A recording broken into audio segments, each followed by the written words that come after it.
জয় জগন্নাথ, জয় বলদেব, জয় সুভদ্রা।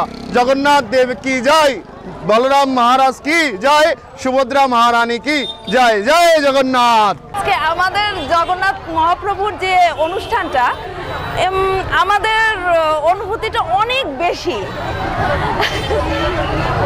আমরা বলে শেষ করতে পারতেছি না যে এত আনন্দের সঙ্গে আমরা র্যালি করতে করতে এসেছি, বৃষ্টি ভিজেছি, তারপরেও আমাদের কোনো কষ্ট হচ্ছে না। আমার মেয়েটাও বৃষ্টি ভিজেছে, তারপরেও কোনো অনুভূতি শেষ নেই। আসলে নড়াইলের রথযাত্রা অনেক দিন থেকেই হয়ে আসছে। আমরা সকলেই রথের যে ধর্মীয় অনুভূতি সেটা অনুভব করি এবং আজকের রথযাত্রাটা অনেক অনেক আনন্দদায়ক ছিল।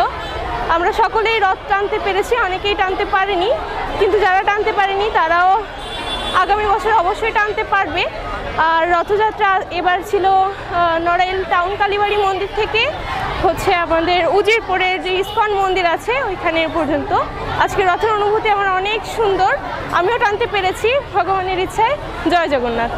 আজকে আমাদের এখানে নড়াইলের উল্টো রথ, এই রথে অনেক মানুষ সবাই একসাথে হয়, অনেক নাচ গান অনুষ্ঠান হয়, প্রসাদ বিতরণ হয়, আরও নানা উৎসব হয়, তারপরে মেলা হয়, আরও অনেক কিছু হয় এখানে। আমরা এখানে বৃষ্টির মধ্যে উল্টো রথযাত্রায় নিশিনাথতলার থেকে উজিরপুরে যাব। আমাদের অনুভূতি অসংখ্য সুন্দর, আমরা অনুভূতি করতে পারছি ধর্ম মানুষকে এই সুন্দর অনুভূতি দেয়। যে রথযাত্রা আসলে জগন্নাথ দেবের একটা বিশেষ লীলা এর সাথে বর্ণিত।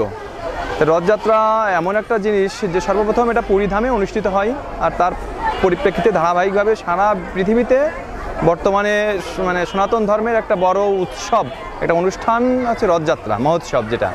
তাই রথযাত্রার বিশেষ কৃপা জগন্নাথ দেব বর্ষণ করে থাকে। তো কৃপাটা কি, যে আসলে অনেক মানুষ, সাধারণ মানুষ কর্মব্যস্ততা বা বিভিন্ন কারণে তারা মন্দিরে যে ভগবান জগন্নাথকে দর্শন করতে পারে না। তাই এই বিশেষ দিনে ভগবান মন্দির থেকে বাইরে আসেন এবং সাধারণ মানুষ যেন ভগবান জগন্নাথকে দর্শন লাভ করে এই তারা বিশেষ কৃপা প্রাপ্ত হতে পারে। সেই জন্য ভগবান এই তার নিজ গৃহ থেকে মাসি বাড়ির উদ্দেশ্যে, যেটা এই 8 দিন সেই মাসি বাড়িতে অবস্থান করে এবং এই 9 দিনের দিন সেই মাসি বাড়ি থেকে আবার নিজ গৃহে এই রথের মাধ্যমে প্রত্যাবর্তন করেন।